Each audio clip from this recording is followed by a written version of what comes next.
F episode 11 खुशी के होठ वाओ सो डिलिशियस।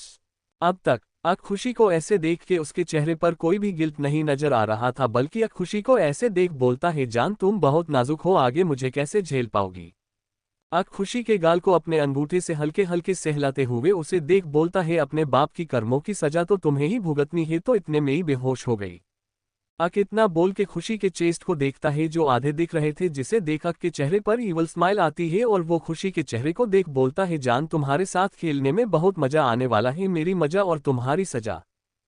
इतना बोल खुशी के फ्रॉक की जिप लगा देता है और उसे अपने सीने से लगा के उसके माथे पे प्यार से किस करता है और कट चालू करके वहां से निकल जाता है और खुशी उसकी बाहों में बेहोश पड़ी हुई थी। अब आगे का ड्राइव करके मित्तल मैंशन पहुंच जाता है। खुशी अभी भी के बाहों में बेहोश थी। खुशी के चेहरे को देखता है जो काफी मासूम लग रहा था। एक मिनट के लिए तो भी उसके मासूम से चेहरे में खो जाता है, पर खुद के सर को झटक देता है और खुशी को अपने मजबूत बाहों उठा लेता है और से बाहर आता है। के बाहर आते ही जैक उसे देखता है तो जल्दी से भागते हुए के पास आता है और खुशी को अपने गोद में लेने की कोशिश करता है, पर खुशी को अपनी बाहों में और समेट लेता है और उसे खुद से और चिपका लेता है, जिसे जैक खुशी को अपनी गोद में नहीं ले पाता है। जैक को एक गुस्से वाला लुक देता है और खुशी को लेके उसके बाजू से निकल जाता है। जैक उसे ही देखता रह जाता है। जैक को पर बहुत गुस्सा आता है, पर वो खुद को कंट्रोल करता है और खुशी के पीछे पीछे चला जाता है। हर्षद मित्तल घर में ही टेंशन से पूरे घर में घूम रहे थे। हर्षद मित्तल जैसे ही खुशी को देखते हैं तो भागते हुए उसके पास जाते हैं और बोलते हैं कि क्या हो गया खुशी को, वो ठीक तो है ना, मुझे भी अभी अभी पता चला हमले का। खुशी को अपने बाहों में ही रखता है। हर्षद मित्तल को भी नहीं देता और उन्हें देख बोलता है, मैं इसे इसके रूम में सुला के आता हूँ, फिर बात करते हैं। इतना बोलकर खुशी को उसके रूम में लेके जाने लगता है, जो जैक को बिल्कुल भी पसंद नहीं आता है, क्योंकि अब तक जैक भी कभी खुशी के रूम में नहीं गया था और ये कल का आया बॉडीगार्ड खुशी के रूम में जा रहा है, जिससे जैक को गुस्सा आने लगता है और वो हर्षद मित्तल को देख बोलता है, सर वो मैडम के रूम में जा रहा है। हर्षद मित्तल जैक को देख बोलते हैं, हाँ मुझे पता है, आज मेरी बेटी उसी के कारण बची है, तो मैं सोच रहा हूँ कि क्यों ना उससे खुशी का पर्सनल बॉडीगार्ड बना दूं, ताकि खुशी पे कोई खतरा ना पाना रहे। ये सुन के जैक तो शॉक हो जाता है और हर्षद मित्तल को देखने लगता है। वहीं दूसरी तरफ खुशी को उसके रूम में लेके जाता है, जो काफी बड़ा था और पूरा रूम अच्छे से एक छोटी बच्ची जैसा तैयार किया था, जो पिंक कलर का था और बेड पर 2 से 3 टेडी बियर थे। खुशी को उसके बेड पर आराम से लेटा देता है, जैसे कि वो कोई कांच की गुड़िया हो, अगर जरा भी इधर उधर हुआ तो वो टूट जाएगी। खुशी के मासूम से चेहरे को देखता है और बोलता है, तुम कितनी नाजुक हो जान, अगर तुम पर जरा भी जोर लगाया तो तुम टूट जाओगी। कि तभी के चेहरे के भाव बदल जाते हैं और उसका चेहरा कठोर हो जाता है और खुशी को अपनी मुड़ी टेढ़ी करके देखने लगता है। खुशी के चेहरे को देखते हुए अपनी कठोर आवाज में बोलता है, जान अगर इतनी ही नाजुक रहोगी तो मुझे कैसे झेल पाओगी, क्योंकि तब तुम्हारा वो सो कोल्ड बाप भी नहीं होगा तुम्हें मुझसे बचाने के लिए। इतना बोल के खुशी के चेहरे पर अपनी एक उंगली लगता है और उसे अजीब तरीके से उसके चेहरे पर फिरहाने लगता है और देखते ही देखते फिर एक बार खुशी के मुलायम होठों पर अपने होठ रख देता है और उसे चूमने लगता है। खुशी के होठों से अलग होता है और उसके होठों को देख अपने होठों पर जीभ फेरते हुए बोलता है, वाह सो डिलिशियस खुशी, तुम्हारे होठ तो काफी डिलिशियस है। इतना बोलकर उस कमरे से बाहर आता है और नीचे चला जाता है। हर्षद मित्तल वही बैठा था। जब वहां आता है तो हर्षद जी जल्दी से उससे सब कुछ पूछने लगते हैं, तो उन्हें सब बता देता है, जिसे सुन के हर्षद जी बोलते हैं, थैंक यू मेरी बेटी को बचाने के लिए, अगर उसे कुछ हो जाता तो मैं क्या करता। हर्षद की को देख बोलते हैं, तुम खुशी के सिर्फ बॉडीगार्ड थे, पर अब से तुम खुशी के पर्सनल बॉडीगार्ड हो। ये सुन के उसके चेहरे पर एक ईवल स्माइल आती है, जो वो जल्दी से झूपा लेता है। हर्षद मित्तल को देख बोलता है, पर आप एक बार आपके बेटी से पूछ ले, क्योंकि उन्हें मैं पसंद नहीं हूँ, क्योंकि उसने मुझे उन लोगों को मारते हुए देखा है, तो वो अब मुझसे डरने लगी है, तो शायद कल होश में आने के बाद मेरी कंप्लेंट आपसे कर दे कि मैं अच्छा नहीं हूँ। ने अपने हिसाब से हर्षद मित्तल के दिमाग में ये सब बैठा दिया था, जिसे सुन मित्तल जी बोलते हैं, नहीं नहीं तुम ही उसके पर्सनल बॉडीगार्ड बनोगे, क्योंकि मेरी बेटी के सर पे बहुत खतरा मंडरा रहा है, मुझे बस मेरी बेटी सही सलामत चाहिए और कुछ नहीं। उसे देख फिर से एक कुटिल हंसी सस्ता है और बोलता है, हाँ हाँ मैं उसे सबसे बचाऊंगा, पर उसे मुझसे कोई नहीं बचा पाएगा, तू भी नहीं हर्षद मित्तल, तू खुद तेरी मौत लेके आया है अपने घर। डन। आप लोग प्लीज मुझे सपोर्ट करो, नहीं तो ये स्टोरी बंद हो जाएगी, क्योंकि पता नहीं क्या हो रहा है, मुझे मेरे रीडर्स बढ़ते ही नहीं दिख रहे हैं। कितने दिन से देख रही हूँ, मैंने भी अभी ही ये स्टोरी चालू की है, पर पता नहीं क्या हो रहा है। तो प्लीज मेरे स्टोरी को शेयर करे और लाइक कमेंट करना ना भूले और रिव्यू भी दे, मुझे फॉलो भी करे। और बाय थैंक्स। एपिसोड 12 खुशी का डर और के की डेविल स्माइल। अब तक अक ये सुन के उसके चेहरे पर एक ईवल स्माइल आती है जो वो जल्दी से छुपा लेता है। अक हर्षद मित्तल को देख बोलता है, पर आप एक बार आपके बेटी से पूछ ले, क्योंकि उन्हें मैं पसंद नहीं हूँ, क्योंकि उसने मुझे उन लोगों को मारते हुए देखा है तो वो अब मुझसे डरने लगी है, तो शायद कल होश में आने के बाद मेरी कंप्लेंट आपसे कर दे कि मैं अच्छा नहीं हूँ। अक ने अपने हिसाब से हर्षद मित्तल के दिमाग में ये सब बैठा दिया था, जिसे सुन मित्तल जी बोलते हैं, नहीं नहीं, तुम ही उसके पर्सनल बॉडीगार्ड बनोगे, क्योंकि मेरी बेटी के सर पे बहुत खतरा मंडरा रहा है, मुझे बस मेरी बेटी सही सलामत चाहिए और कुछ नहीं। अक उसे देख फिर से एक कुटिल हंसी सस्ता है और बोलता है, हाँ हाँ, मैं उसे सबसे बचाऊंगा, पर उसे मुझसे कोई नहीं बचा पाएगा, तू भी नहीं हर्षद मित्तल, तू खुद तेरी मौत लेके आया है अपने घर। अब आगे हर्षद जी अक को देख बोलते हैं, अरुण मेरी बेटी बहुत नाजुक है, उसे कभी कुछ मत होने देना, क्योंकि मैं कुछ दोनों के लिए बाहर जा रहा हूं, तो मेरी बेटी की जिम्मेदारी तुम्हारे ऊपर है, तो उसे कुछ नहीं होना चाहिए। अक बस हमें सर हिला देता है पर कुछ बोलता नहीं। तभी हर्षद जी वहां से उठकर जाने लगते हैं। अक भी घर से बाहर निकलकर सामने वाले कॉटेज में जाता है। जैक को अब पे बहुत गुस्सा आ रहा था। जैक किसी को कॉल करता है और बोलता है, मैं तुम्हें जल्द ही उस लड़के का फोटो भेजूंगा, तो मुझे उसकी सारी इन्फॉर्मेशन चाहिए, समझे, अभी फोटो नहीं है पर 1-2 दिन में भेज दूंगा। सामने से ऑक का आंसर आता है तो जैक फोन काट देता है और कॉटेज को देख बोलता है, कुछ तो है तुम में, जो मैंने देखा है बस उसे ही सही साबित करना है, फिर देख मैं क्या करता हूँ, कैसे तुझे इस घर से बाहर निकालता हूँ। अक अपने रूम में जाता है और फ्रेश होके बाहर आता है और सोने चला जाता है। अक बेड पर लेट जाता है पर उसे नींद ही नहीं आ रही थी, क्योंकि उसे बार बार खुशी को किस करना याद आ रहा था। उसे खुशी के वो मुलायम होठ याद आ रहे थे जिसे वो अपने मुंह में पर के चूम रहा था, जिसे याद करके उसे नींद ही नहीं आ रही थी। अक बेड से खड़ा होता है और बालकनी में जाके खुशी के रूम को देखता है और अपने होठों पर अपना अंगूठा फेरते हुए बोलता है, जान तुम कुछ ज्यादा ही तड़पाने लगी हो, मन तो कर रहा है कि अभी आगे तुम्हें इतना बोल के अक रुक जाता है और डेविल स्माइल करने लगता है। थोड़ी देर बाद अक भी जाके सो जाता है। अगली सुबह खुशी जब उठती है तो उसे अपने होठों पर थोड़ा दर्द होता है। खुशी उठ के बैठ जाती है। खुशी अपने आंखों को मलते हुए उसे सब कल रात की बातें याद आती है, जिसे याद आते ही खुशी फिर से डर जाती है। खुशी अपने कपड़ों को देखती है तो चैन की सांस लेती है, फिर अपनी आंखों को उठा के पूरे कमरे में घुमाती है तो वो खुद को अपने कमरे में पाती है।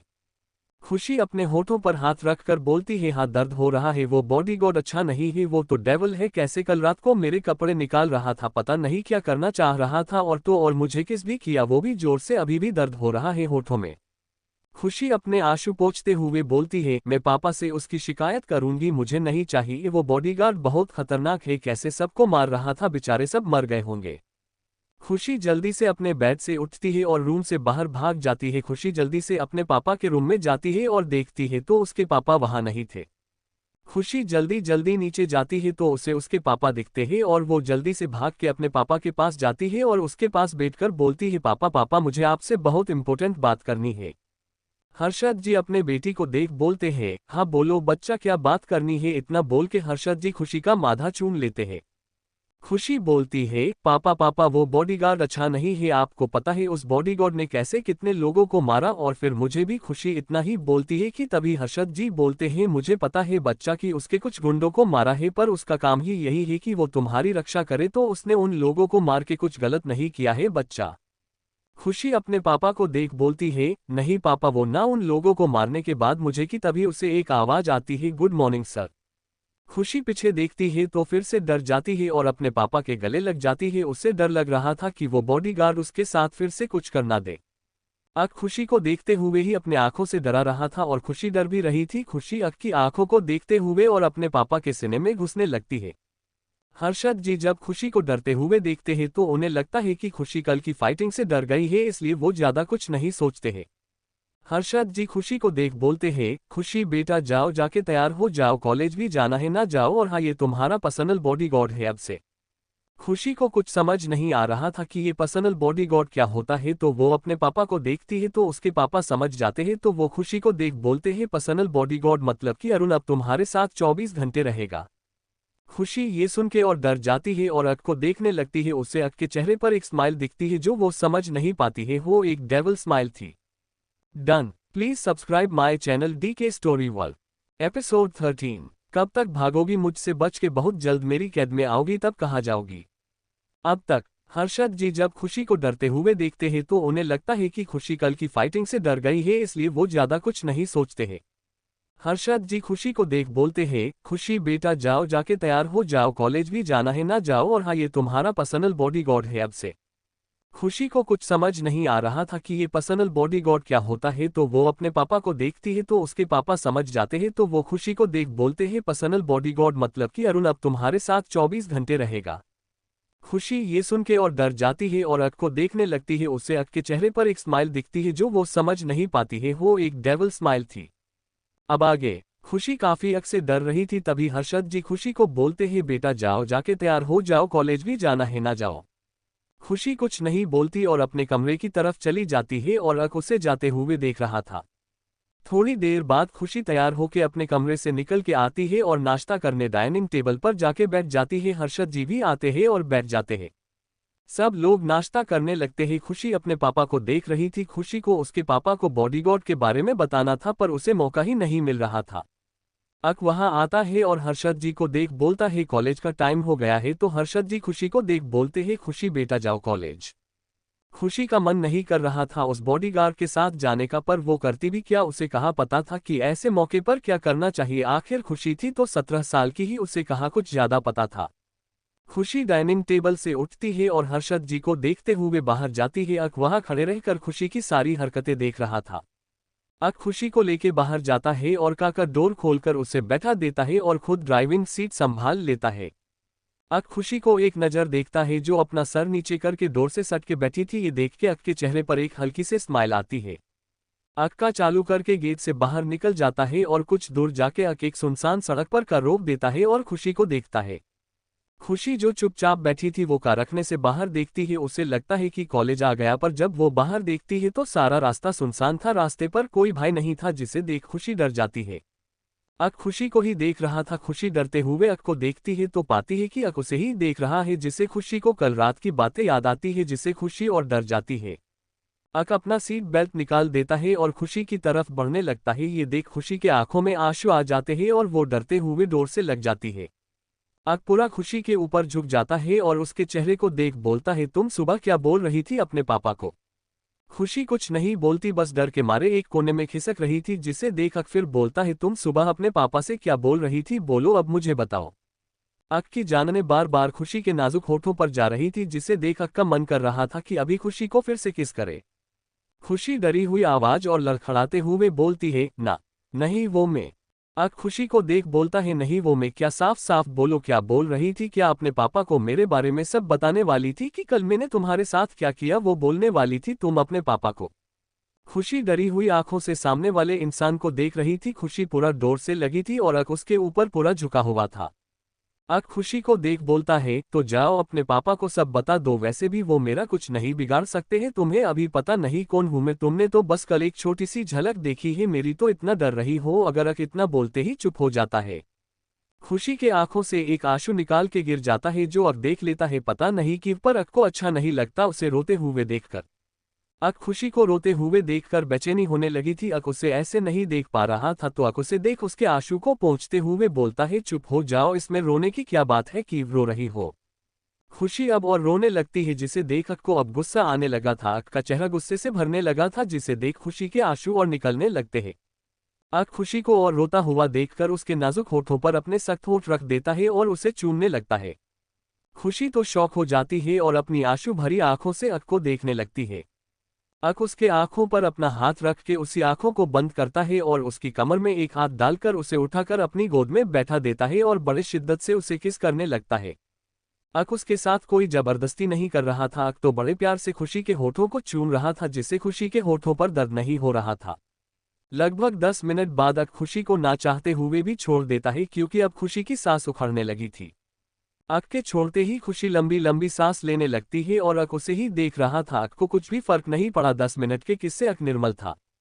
अक खुशी के गालों को सहलाते हुए बोलता है डॉल अगर तुम अपने पापा को बताना चाहती हो तो बता सकती हो, पर हाँ फिर उसके बाद जो होगा उसकी जिम्मेदार तुम होगी, क्योंकि कल तो तुमने मुझे देखा है कि मैं क्या कर सकता हूँ। अक इतना बोल के खुशी को बोलता है तो बताओ क्या बताओगी अपने पापा को मेरे बारे में। खुशी बड़े मासूमियत से नामे सर हिला देती है। अक को उसकी इस मासूमियत पर बहुत प्यार आ रहा था। उसका मन कर रहा था कि वो अभी खुशी को अपना बना ले, पर अक खुद को कंट्रोल करता है और खुशी की कमर पकड़ के उसे उसके सीट पर बैठा देता है और का स्टॉट करके वहां से चला जाता है। थोड़ी देर बाद कॉलेज आता है तो अक्का रोक देता है। खुशी बाहर देखती है तो थोड़ा खुश हो जाती है और जल्दी से बाहर जाने लगती है। अक उसको ऐसे जल्दी जल्दी बाहर जाता देख के एक डेविल स्माइल करता है और खुशी को देख बोलता है, कब तक मुझसे ऐसे भागोगी? बहुत जल्द मेरे कैद में आने वाली हो, तब कहाँ जाओगी मुझसे बचकर? डन। क्या खुशी अक के चंगुल से बच पाएगी? क्या खुशी अपने पापा को सच बता पाएगी? जानने के लिए पढ़ते रहिए मेरी स्टोरी रक्षक या भक्षक। आज का चैप्टर कैसा लगा जरूर कमेंट करके बताना और लाइक भी करो और हाँ, मुझे फॉलो भी करो और मेरी स्टोरी को रिव्यू देना ना भूले ताकि मेरी ये स्टोरी आगे कंटिन्यू चल पाए। Please subscribe my channel DK story world. Episode 14। क्या कुंडली है उस फैमिली की, उस हिसाब से उन्हें मोक्ष मिलेगा। अब तक अक इतना बोल के खुशी को बोलता है, तो बताओ क्या बताओगी अपने पापा को मेरे बारे में? खुशी बड़े मासूमियत से नामे सर हिला देती है। अक को उसकी इस मासूमियत पर बहुत प्यार आ रहा था। उसका मन कर रहा था कि वो अभी खुशी को अपना बना ले, पर अक खुद को कंट्रोल करता है और खुशी की कमर पकड़ के उसे उसके सीट पर बैठा देता है और का स्टॉट करके वहां से चला जाता है। थोड़ी देर बाद कॉलेज आता है तो अक का रोक देता है। खुशी बाहर देखती है तो थोड़ा खुश हो जाती है और जल्दी से बाहर जाने लगती है। अक उसको ऐसे जल्दी जल्दी बाहर जाता देख के एक डेविल स्माइल करता है और खुशी को देख बोलता है, कब तक मुझसे ऐसे भागोगी? बहुत जल्द मेरे कैद में आने वाली हो, तब कहाँ जाओगी मुझसे बचकर? अब आगे खुशी जल्दी से कॉलेज के अंदर जाती है, तभी वो प्रीति से टकरा जाती है, जिसे प्रीति खुशी को देख बोलती है, क्या हुआ खुशी, तुम ऐसे क्यों भागते हुए आ रही हो? खुशी प्रीति को देख चैन की सांस लेती है और बोलती है, नहीं वो मैं तो बस ऐसे ही। प्रीति उसे देख बोलती है, पर आज तू कुछ अलग लग रही है, क्या हुआ कुछ तो बता। खुशी अभी भी कुछ नहीं बोलती है, बस चुप रहती है। प्रीति ज्यादा कुछ नहीं बोलती और खुशी को लेके कॉलेज के अंदर जाती है।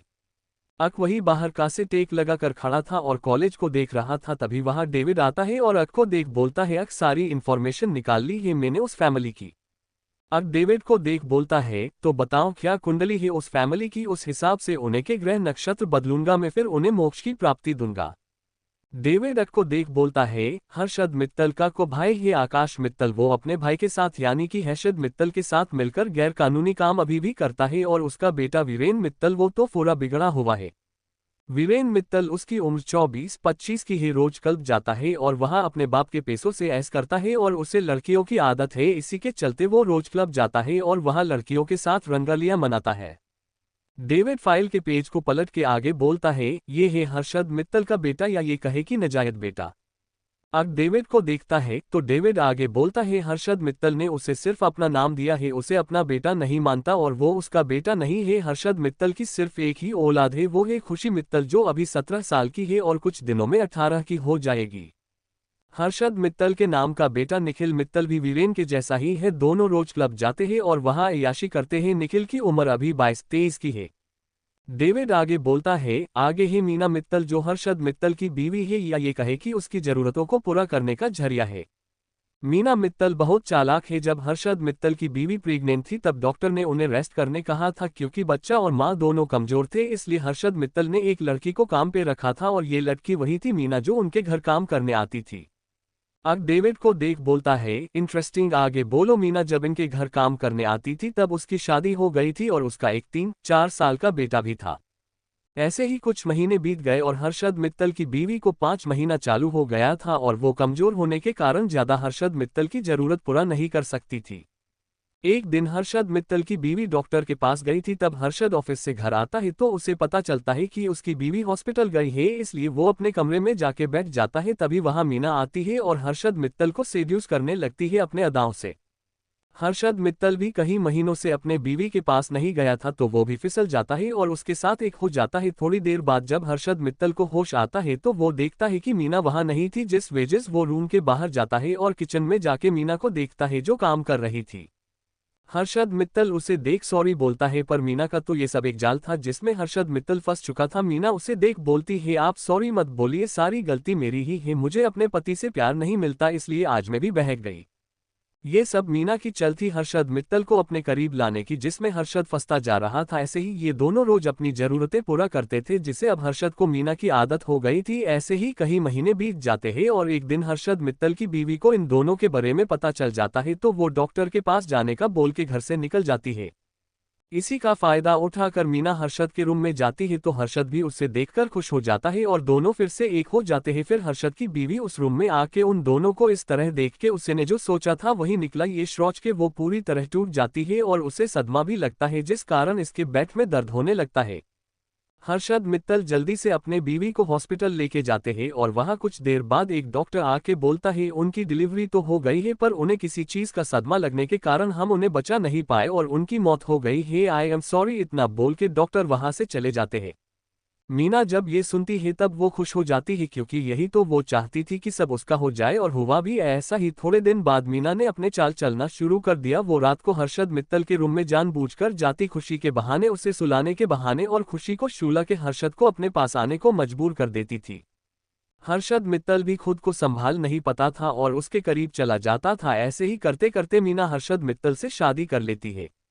डन। आज का चैप्टर कैसा लगा जरूर मुझे कमेंट करके बताना और लाइक भी करो, और हाँ, मुझे रिव्यू देना ना भूले ताकि मेरी स्टोरी बंद ना हो, और मुझे फॉलो भी करो। आप लोग मुझे रिव्यू और लाइक, फॉलो और कमेंट करेंगे तो ही मैं आगे लिख पाऊंगी, ना तो भूलना मत। ऑफ बाय थैंक्स। एपिसोड 15। एक के सच बता, तू क्या करने वाला है खुशी के साथ, कितनी मासूम है वो।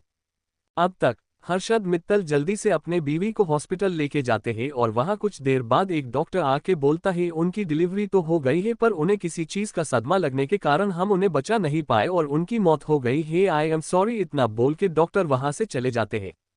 मीना जब ये सुनती है तब वो खुश हो जाती है क्योंकि यही तो वो चाहती थी कि सब उसका हो जाए और हुआ भी ऐसा ही। थोड़े दिन बाद मीना ने अपने चाल चलना शुरू कर दिया। वो रात को हर्षद मित्तल के रूम में जानबूझकर जाती, खुशी के बहाने उसे सुलाने के बहाने, और खुशी को शूला के हर्षद को अपने पास आने को मजबूर कर देती थी। हर्षद मित्तल भी खुद को संभाल नहीं पाता था और उसके करीब चला जाता था। ऐसे ही करते करते मीना हर्षद मित्तल से शादी कर लेती है। अब आगे अक डेविड को देख बोलता है हर्षद मित्तल की और कोई इन्फॉर्मेशन। डेविड अक को देख बोलता है हाँ अक, आज इन्फॉर्मेशन तो बहुत है। अक बोलता है तो राह किसकी देख रहा है, बोलना चालू कर। डेविड आगे बोलता है हर्षद मित्तल की जान उसकी बेटी में बसती है और आज तक उसने अपनी बेटी को अपना असली चेहरा नहीं दिखाया है। हर्षद मित्तल अभी भी गैरकानूनी काम करता है और हाँ, कल जो वो बाहर जाने वाला है वो भी किसी डील की वजह से जाने वाला है और हमें इन्फॉर्मेशन मिली है कि ये डील लड़कियों को होने वाली है और लड़कियों की उम्र करीबन 15-16 साल की है, उससे बड़ी लड़कियां नहीं है। अक की आंखें लाल हो जाती है और उसका चेहरा काला बढ़ जाता है। अक डेविड को देख बोलता है ये डील कब होने वाली है और कहाँ होने वाली है, सब पता करो और मुझे बताओ। डेविल हाँ बोलता है और आगे की कुछ इन्फॉर्मेशन देने लगता है। अक उसकी बात बड़े गौर से सुन रहा था और उस फैमिली की सारी इन्फॉर्मेशन ले रहा था।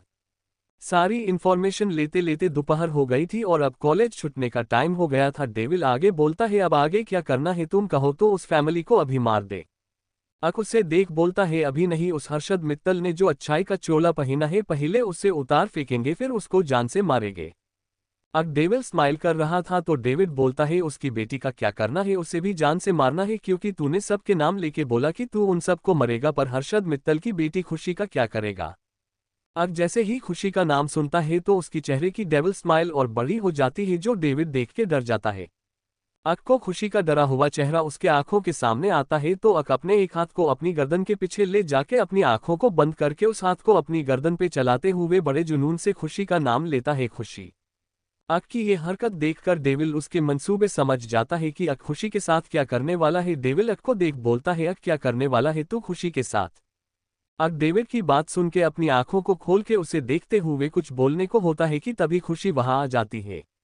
अक की नज़र खुशी पे जाती है। डेविड जब खुशी को देखता है तो बस देखता ही रह जाता है, वो तो अपनी पलकें झपकाना भी भूल जाता है।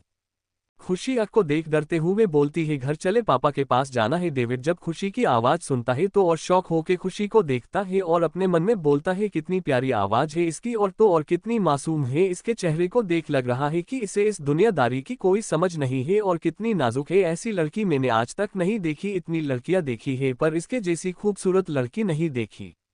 अक डोर ओपन करता है और खुशी को अंदर बैठा देता है। अक डेविड को देख बोलता है हो गया तेरा ख्याली पुलाव, अब जा जाके कुछ काम कर। डेविड अक को देख बोलता है अक सच बता तू क्या करने वाला है इस मासूम लड़की के साथ, देख कितनी मासूम है, उससे देख लग रहा है कि वो तुझसे डर भी रही है, क्या किया है तूने उसके साथ। अक डेविड को देख बोलता है, अभी तक तो कुछ किया नहीं पर हाँ बहुत जल्द कुछ करने वाला हूँ, तो तुझे तब बता दूंगा कि क्या करने वाला हूँ। इस मासूम के साथ इतना बोलकर अक्का के दूसरे साइड जाता है और जाके कार में बैठ जाता है। देखते ही देखते डेविड के सामने से कार वहां से निकल जाती है। डेविड कार को जाते हुए देख बोलता है, पता नहीं अपने बदले के चाकर में इस मासूम को ना हट कर दे। डेविड अपनी आंखों को बंद करके गहरे सांस लेता है और वहां से चला जाता है। कार में खुशी अभी भी डोर से चिपक के बैठी थी। उसे उस बॉडीगार्ड से डर लग रहा था जो अक अच्छे से महसूस कर सकता था। अक के चेहरे पर एक डेविल स्माइल आती है। खुशी को ऐसे डरा हुआ देखकर टूटी अक खुशी को देख बोलता है, क्या हुआ डॉल, किसे इतना डर रही हो। खुशी कुछ नहीं बोलता, बस डोर से चिप जाती है और अपनी डरी हुई आंखों से उसे देखने लगती है। डन, क्या करने वाला है अक खुशी के साथ, क्या हर्षद मित्तल का चेहरा आएगा दुनिया के सामने। जानने के लिए बढ़ते रहिए मेरी story.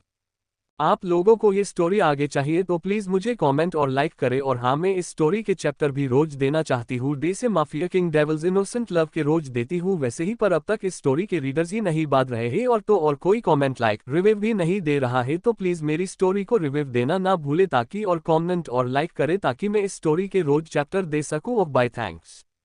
Please subscribe my channel DK story world.